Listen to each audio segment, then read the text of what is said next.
जय हिंद दोस्तों। तो आइए, जैसा कि हम जैन धर्म के ऊपर चर्चा करने वाले हैं, तो जैन धर्म के ऊपर हमारी पहले भी एक वीडियो बन चुकी है, तो जिसने भी नहीं देखी एक बार वो वीडियो हमारी जरूर देखें। और एक बार मैं उस वीडियो में मैंने जितना पढ़ा दिया एक बार शॉर्ट में उसे पहले मैं रिवीजन करवा देता हूँ और फिर इसको आगे बढ़ाते हैं। तो मैं एक बात आपको बता दूं कि आपको कुछ भी लिखने की भी जरूरत नहीं है, केवल हमारी बातों को जो मैं बोल रहा हूँ उसे अच्छे से सुनना है। और आप अच्छे से सुनोगे तो मैं उम्मीद करता हूँ आपको एक या दो बार बस ये वीडियो देखनी है और आपको चीजें समझ आ जाएंगी और आपको याद भी हो जाएंगी, जो आप पेपर बनडे कंपटीशन में आराम से कर सकते हो। तो आइए एक बार हम जानते हैं जैन धर्म। जैन धर्म में अभी तक कुल 24 तीर्थंकर हुए हैं, जिसमें पहले तीर्थंकर हैं वो है ऋषभदेव, जिन्हें हिमालय पर्वत पर ज्ञान की प्राप्ति होती है। और 23वें तीर्थंकर जो बीच में तीर्थंकर है वो इनकी अहम भूमिका नहीं है, तो इन्हें पढ़ा नहीं जाता है। तो हम डायरेक्ट 23वें तीर्थंकर के बारे में चर्चा करते हैं। 23वें तीर्थंकर थे वो थे पार्श्वनाथ। इनके पिता का नाम था अश्वसेन। इन्हें झारखंड के सम्मिश्र शिखर पर ज्ञान की प्राप्ति हुई थी, तो बाद में चल के इसी झारखंड के सम्मिश्र शिखर का नाम पार्श्वनाथ की चोटी हो गया। बाद में आगे चल के इसी का नाम बदल दिया गया था। और इसके जो वास्तविक संस्थापक है और अंतिम संस्थापक हैं वो महावीर स्वामी जी को माना गया है। तो महावीर स्वामी जी का जन्म वैशाली के कुंडग्राम में हुआ था सन 540 ईसा पूर्व। 540 ईसा पूर्व। इनके पिता का नाम सिद्धार्थ था, इनकी माता का नाम त्रिशला था, इनकी पत्नी का नाम यशोदा था। और इनके एक पुत्री थी जिसका नाम था अनुजा प्रिय दर्शनी, और इनके दामाद थे उनका नाम था जमाली। इनके बड़े भाई का नाम था नंदी वर्मन, और इनके बचपन का नाम था वर्धमान। इनके बचपन का नाम कई बार पूछा जा चुका है और आगे भी पूछ देता, तो इनके बचपन का नाम वर्धमान था, याद रखना। तो इन्होंने 30 वर्ष की उम्र में अपना गृह त्याग दिया था। जब इन्होंने गृह त्याग दिया तो इन्हें 12 साल तक कठिन परिश्रम किया, और इन्हें 12 साल के बाद ज्ञान की प्राप्ति होती है। तो इनकी ज्ञान की प्राप्ति को केवल कहा गया है। जब इन्हें ज्ञान की प्राप्ति हो जाती है तो ये पहला उपदेश अपना राजगीर में देते हैं और अंतिम उपदेश पावापुरी में देते हैं। तो इनका जो प्रथम जैन भिक्षु है वो इनके दामाद जमाली को कहा जाता है। प्रथम जैन भिक्षु जमाली थे इनके, और प्रथम जैन भिक्षुड़ी थी वो थी चंपा। ठीक है, इन्होंने पंचायन धर्म दिया था। जो पार्श्वनाथ ने चतुरायन धर्म दिया था उसे परिवर्तित कर दिया था उन्होंने पंचायन धर्म में, जिसमें केवल ब्रह्मचर्य शब्द जोड़ दिया था। तो इनका पंचायन धर्म था सत्य बोलना, धन संग्रह न करना, चोरी न करना, हिंसा न करना और ब्रह्मचर्य का सख्ती से पालन करना। और इन्होंने त्रिरत्न भी दिया है महावीर स्वामी ने, जिसे कहा गया सम्यक ज्ञान, सम्यक दर्शन, सम्यक आचरण। ये इनका त्रिरत्न था। इन्होंने मूर्ति पूजा को नहीं माना, ये मूर्ति पूजा को नहीं मानते थे।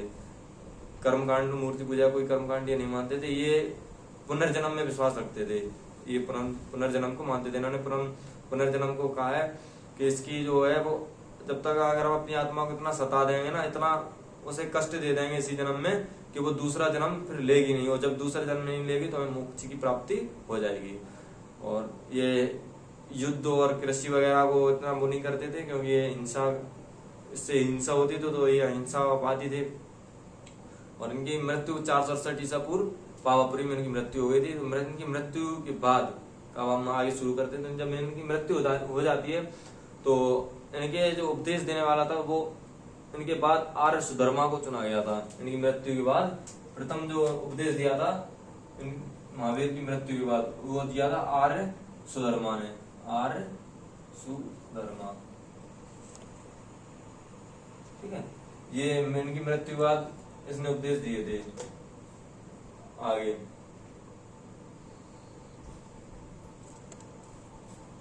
इनके महावीर स्वामी के दो प्रिय शिष्य थे, वो स्थूलबाहु और भद्रबाहु।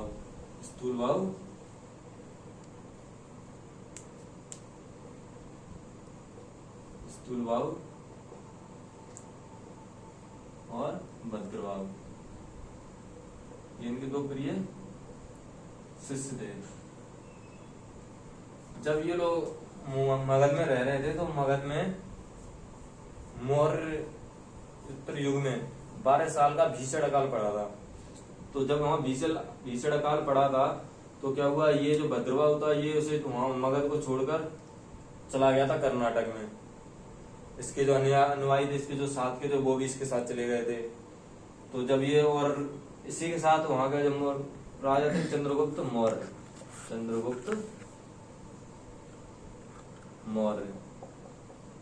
वो भी इसी के साथ चले गए थे कर्नाटक। कहाँ चले गए थे? कर्नाटक में। कर्नाटक,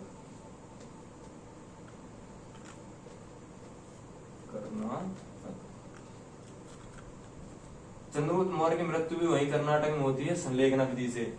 संलेखना विधि, संलेखना विधि बहुत से लोग नहीं जानते होंगे। संलेखना विधि क्या होती है? संलेखना विधि क्या होती है कि अभी मान लो हम या आप 8 रोटियां खाते हैं, तो क्या होता है कि हम अपना खाना धीरे धीरे बंद कर देते हैं। खाना आज 8 खाए रहे थे, फिर धीरे धीरे छोड़ देते खाना खाना, तो हमारी हेल्थ पे इफेक्ट पड़ने लगता है। तो धीमे धीमे जब बिल्कुल ही खाना खाना बंद कर देते और हमें प्रॉपर डाइट नहीं मिलती, जिससे हम बीमार पड़ जाते हैं और हमारी मृत्यु हो जाती है। तो वही होती है संलेखना विधि कि हम खाना खाना बंद कर देते धीरे धीरे और आगे चल के हमारा शरीर नष्ट हो जाता है। तो इनकी वही श्रवण बेल गोला में, श्रवण बेल गोला में संलेखना विधि से मृत्यु हो जाती है। संलेखना विधि से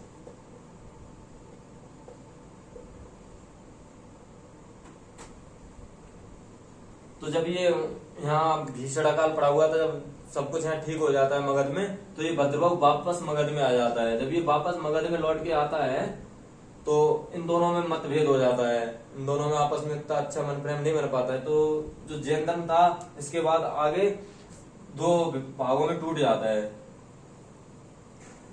जब जैन धर्म 2 भागों में टूट जाता है तो वो जैन धर्म हो जाता है। जिसके साथ वाले थे वो फिर कहलाने लगते श्वेतांबर।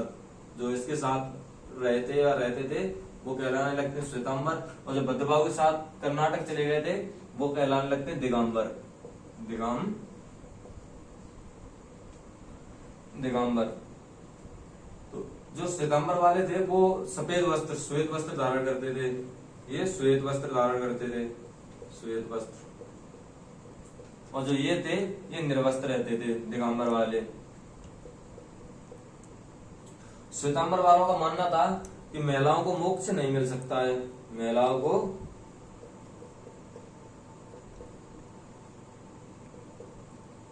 मोक्ष मिल सकता है, तो इसमें मिल सकता है, महिलाओं को मोक्ष मिल सकता है, और इसमें नहीं मिल सकता। महिलाओं को मोक्ष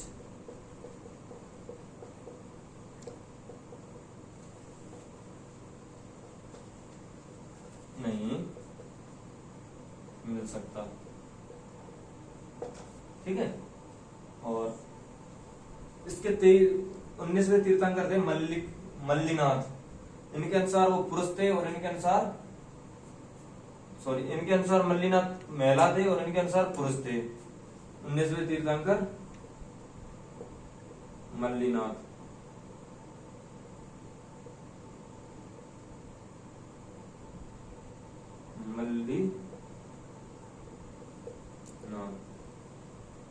महिला और इनके अनुसार पुरुष।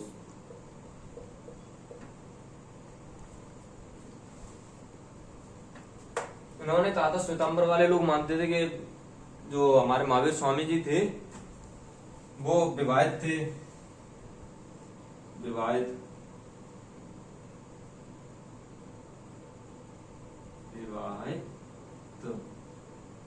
और इन लोगों के अनुसार महावीर स्वामी जी अविवाहित थे। अब आप इनमें किसे सही मानोगे? हमारे अनुसार तो ये सही बोलते थे श्वेतांबर वाले। जब इनकी पत्नी भी थी जिसका नाम हम बता चुके हैं, यशोधरा, इनकी बेटी भी थी अनुजा प्रियदर्शनी, और इनके दामाद भी थे जमाली, तो शायद जायज है कि विवाहित थे। फिर ये लोग पता नहीं क्यों विवाहित मानते थे, और इसमें हम क्या कह सकते हैं। तो ये था श्वेतांबर और दिगंबर। इससे ज्यादा श्वेतांबर दिगंबर में कुछ नहीं पूछा जाएगा। पूछ लेंगे दिगंबर वाले कैसे रहते थे या कुछ खास, इनसे भी शायद कोई क्वेश्चन बना नहीं है जितना मैंने जाना है। बस ये पूछ देंगे कि श्वेतांबर कैसे वस्त्र पहना करते थे, ये क्वेश्चन ये बन सकता है कि श्वेतांबर वाले कैसे वस्त्र धारण करते थे। ये था। अब क्या होता है कि इसमें आगे चल के जैन संगीतियां हुई थी। तो जैन धर्म में प्रमुख 2 संगीतियां हुई थी। तो आइए वो हम देख लेते हैं एक बार। जैन धर्म की दोनों संगीतियां, ये आप लोगों ने देख लिया और बाद में दोबारा जब आप वीडियो को देखना चाहो तब ये लिख लेना।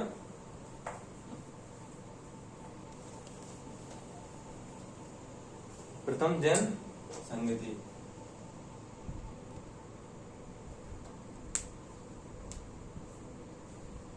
प्रथम जैन संगति, प्रथम जैन संगति हुई थी तो जिसके अध्यक्ष थे स्थूलबाहु। ये 300 ईसा पूर्व हुई थी, 300 ईसा पूर्व, पाटलिपुत्र में। कहा हुई थी?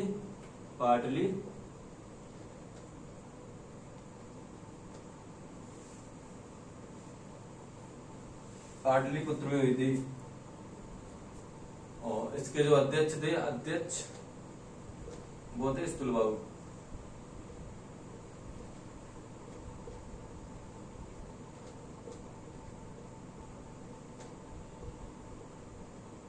ठीक है, इसमें 12 अंग नामक पुस्तक की रचना की गई थी।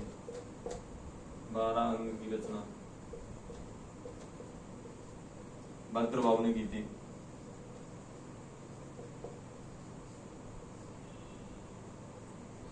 ये थी प्रथम जैन संगति। इसमें बस इतना ही हुआ था, इससे ज्यादा कुछ नहीं हुआ था, इससे ज्यादा कुछ पूछा भी नहीं जाता। प्रथम जैन संगति कब हुई थी? 300 ईसा पूर्व। कहां पर हुई थी? पाटलिपुत्र में। इसके अध्यक्ष कौन थे? स्थूलबाहु। 12 अंग की रचना भद्रबाहु ने की थी, प्रथम जैन संगति में की थी। ठीक है, 12 अंग। और जो दूसरी जैन संगति होती है, द्वितीय जैन संगति,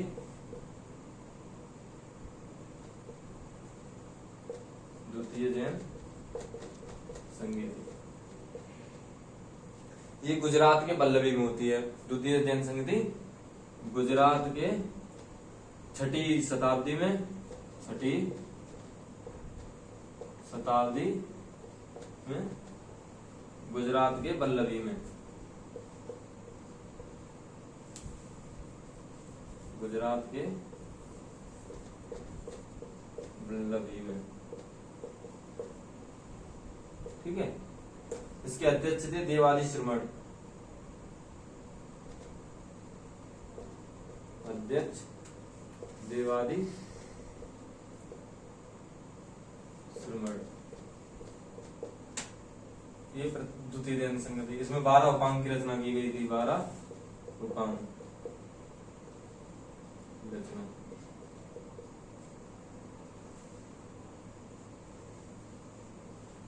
ये द्वितीय जैन संगति हुई थी।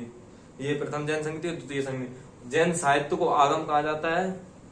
ये पूछ दिया जाता है जैन साहित्य को क्या कहा जाता है, तो जैन साहित्य को आगम कहा जाता है। और इसमें कुछ शब्द हैं जो पूछ दिया जाता है कि ये किस शब्द से संबंधित है, तो अनेकांतवाद, स्यादवाद सप्तप्रंगी ज्ञान और केवल, जीन, निग्रोथ, ये सारे जैन धर्म से संबंधित शब्द हैं जिनमें इनकी जैन साहित्य में इनकी चर्चा की गई है। तो ये याद रखना कौन कौन? अनेकांतवाद, स्यादवाद, सप्तरंगी ज्ञान, निग्रोथ, केवल्य और जीन, ये कुछ शब्द हैं। जैन साहित्य को आगम कहा गया, ये मैंने बता दिया। सिद्धांत एक जैन धर्म से संबंधित बहुत ही महत्वपूर्ण अनुव्रत सिद्धांत।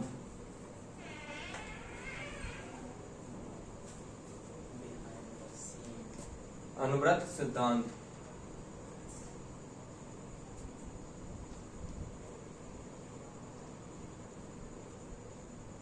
अनुव्रत सिद्धांत ये जैन धर्म से संबंधित है। ये याद रखना क्योंकि पूछ दिया जा सकता है कि अनुव्रत सिद्धांत किस धर्म से संबंधित है। अनुव्रत सिद्धांत किस धर्म से संबंधित है? ऑप्शन में आपको 4 ऑप्शन दे दिए जाएंगे। जैन धर्म, दूसरा दे दिया जाएगा बौद्ध धर्म, ठीक है, बौद्ध धर्म, ऐसे तीसरा दे दिया जाएगा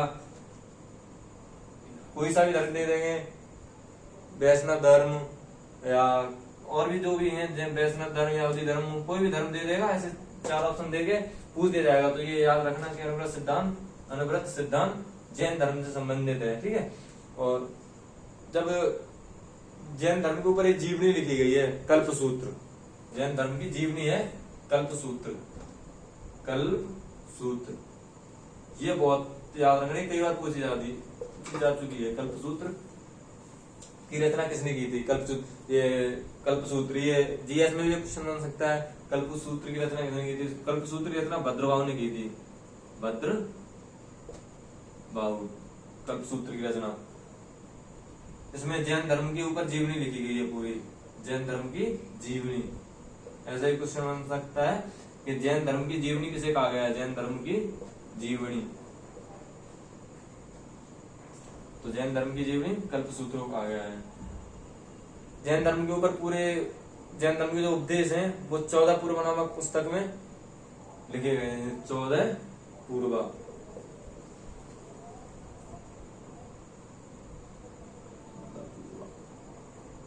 पूर्वा भी बोल सकते हो।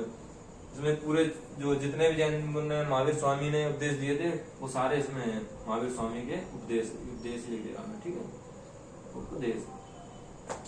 तो जैन धर्म से संबंधित कुछ राजा भी थे, जैसे कि अजातशत्रु, उदयन, बादराज, कुछ राष्ट्रकूट शासक थे। तो ये कुछ राजा जब आगे बढ़ेंगे तो बता दिए जाएंगे कि कौन कौन से शासक कौन से धर्म से संबंधित थे। ये कुछ राजा। जैन धर्म में क्या था कि प्रमुख मंदिर बनवाए गए थे। मथुरा का जैन मंदिर, मथुरा प्रसिद्ध जैन मंदिर है। बिहार का जैनी जल मंदिर पावापुरी में जो बहुत ही प्रसिद्ध है, जहाँ उन्होंने अपना अंतिम उपदेश दिया था महावीर स्वामी ने। मृत्यु हुई थी पावापुरी में। बिहार में पावापुरी में है। बिहार में पावापुरी में प्रसिद्ध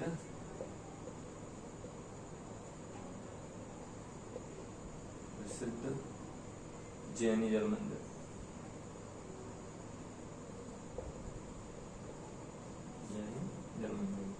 तो ये इसी संबंधित है। अब हम देख लेते हैं इसके प्रमुख मंदिर और कहाँ कहाँ हैं। तो कर्नाटक में चंदेल शासकों ने, कर्नाटक में चामुंड शासकों ने कर्नाटक में चामुंड शासकों ने गोमतेश्वर मंदिर बनवाया था। गोमतेश्वर का जैन मंदिर, जिसे बाहुबली मंदिर भी कहा जाता है। यहाँ लिख देगा गोमतेश्वर मंदिर। गोमतेश्वर मंदिर कर्नाटक में है। कर्नाटक, ठीक है। इसे बाहुबली मंदिर भी कहा जाता है। बाहुबली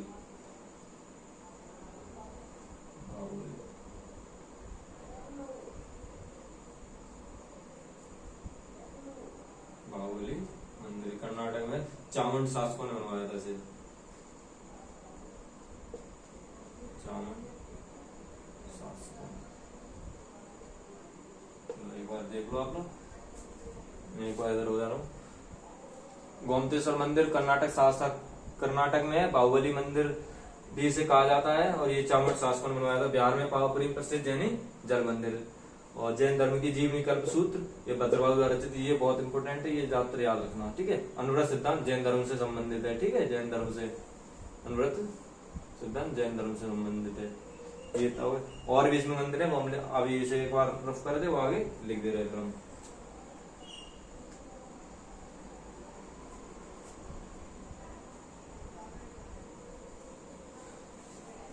मध्य प्रदेश में भी बनवाया था खजुराहो का जैन मंदिर चंदेल शासकों ने। और राजस्थान के माउंट आबू पे दिलवाड़ा के जैन मंदिर, प्रसिद्ध जैन मंदिर। मध्य प्रदेश में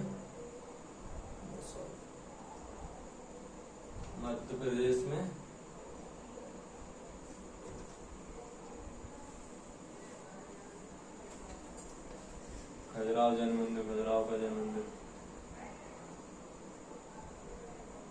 ये चंदेल शासकों ने बनवाया था।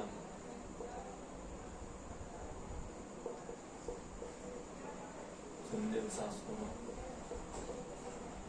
ठीक है। राजस्थान के माउंट आबू पर दिलवाड़ा जैन मंदिर। दिलवाड़ा जैन मंदिर, ये वस्तुपाल तथा तेजपाल ने बनवाया था। वस्तुपाल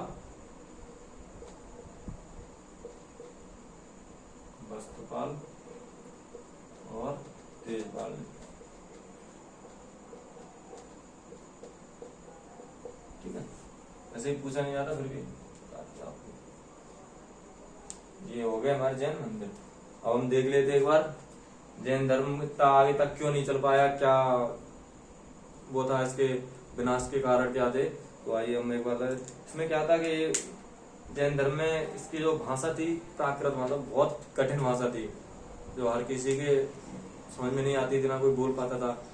ठीक है, इसमें उपदेश दिए जाते थे, जितने भी उसके उनके उपदेश थे महावीर स्वामी के सारे प्राकृत भाषा में थे। और ये इसमें जो राजाओं का वो था संपर्क सही नहीं बैठ पाया, मतलब ज्यादा राजाओं में हम लोग इसमें जैन धर्म में ज्यादा राजा आ नहीं पाए थे, जिससे कि ये आगे नहीं बढ़ पाया। इसमें महिलाओं को इतना सम्मान नहीं मिला था कि महिलाओं को इनके अनुसार मोक्ष नहीं मिल सकता था। ठीक है, और कठोर इसके नियम थे, ब्रह्मचर्य करना जो हर किसी के बस की बात नहीं है, सबसे कठोर तो यही था ब्रह्मचर्य करना। ये इसके कुछ प्रमुख कारण थे। इसमें जो इसके प्रमुख चिन्ह मैं बता दे रहा हूँ 3 लोगों के जो पूछ दिए जाते हैं, तो ऋषभ देव और पार्श्वनाथ और महावीर स्वामी के। तो ऋषभ देव का चिन्ह था वो था बैल, ऋषभ देव का चिन्ह था बैल। ठीक है, दूसरे पार्श्वनाथ का चिन्ह था सर्प, और महावीर स्वामी का चिन्ह था सिंह यानी शेर।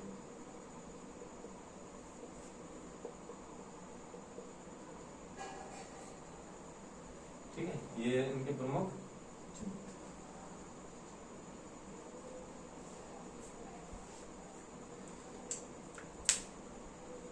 इतना ही था इसमें, और पहली वीडियो आपने देख ली होगी, एक बार जो नहीं देखी जिन लोगों ने वो जरूर देखें। और यहीं पे जैन धर्म समाप्त करते हैं। अब नेक्स्ट वीडियो आप लोग कमेंट करना किस पे बनानी है। और मैं सोच रहा हूँ कि सीजीएल का पेपर आने वाला है, तो मैथ के ऊपर भी कुछ शॉर्ट ट्रिक्स बना के लाऊं, क्योंकि जुलाई में सीजीएल का पेपर है, तो जिससे कि आप लोगों को भी आराम मिलेगा और आप लोग अच्छा बेस्ट कर पाएंगे। तो जय हिंद। वीडियो पसंद आए तो like comment and share, subscribe channel को जरूर करें।